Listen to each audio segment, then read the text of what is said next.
Hello! Mga bata, gusto niyo ba matuto ng mga postulado ng pagkakatugma ng Tatsulok? Halika, manood at pakinggan ito. Narito ang mga postulado ng pagkakatugma ng Tatsulok. Una, gilid, gilid, gilid na katangian ng pagkakatugma. Kung ang tatlong gilid ng isang tatsulok ay magkatugma sa tatlong gilid ng isa pang tatsulok, ibig sabihin ang dalawang tatsulok ay magkatugma.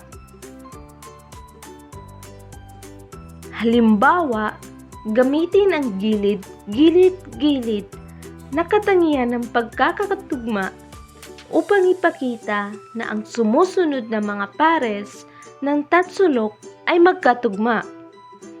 Paalala lamang, ang maliliit na guhit pahilis ay ginagamit upang ipakita ang magkatugmang mga segmento ng mga figurang geometriko. Halimbawa, sa unang figura, ang segmentong AD ay magkatugma sa segmentong CB at ang segmentong AB ay magkatugma sa segmentong CD.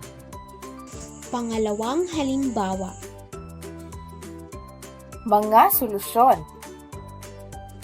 Una, dahil ang ikatlong gilid ng parehong tatsulok AC ay magkatugma sa kanyang sarili, ang dalawang tatsulok ay magkatugma.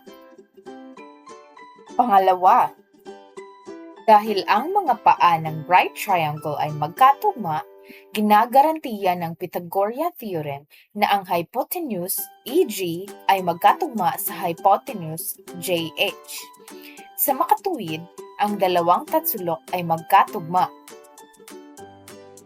Pangalawa, gilid-anggulo-gilid na katangian ng pagkakatugma. Kung ang dalawang gilid at ang nakapaloob na anggulo sa isang tatsulok ay magkatugma sa dalawang gilid at nakapaloob na anggulo sa isa pang tatsulok, ang dalawang tatsulok ay magkatugma. Halimbawa, gamitin ang gilid-anggulo-gilid na katangian ng pagkakatugma upang malaman kung ang sumusunod na mga pares ng tatsulok ay magkatugma.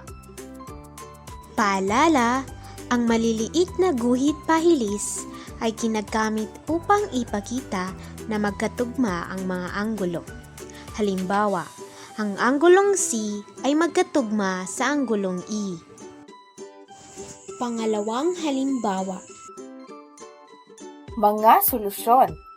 Una, ang mga tatsulok ay hindi magkatugma dahil ang anggulo C at anggulo D na nakapaloob sa pagitan ng mga pares ng magkatugmang gilid ay hindi tiyak na magkatugma. Pangalawa, ang mga tatsulok ay magkatugma dahil ang anggulo RTS at UTV na nakapaloob sa pagitan ng mga pares ng magkatugmang gilid ay mga vertikal na anggulo at ang mga vertikal na anggulo ay magkatugma.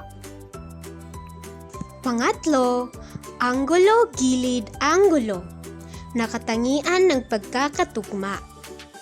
Kung ang dalawang anggulo at ang nakapaloob na gilid sa isang tatsulok ay magkatugma sa dalawang anggulo at nakapaloob na gilid sa isa pang tatsulok, ang dalawang tatsulok ay magkatugma.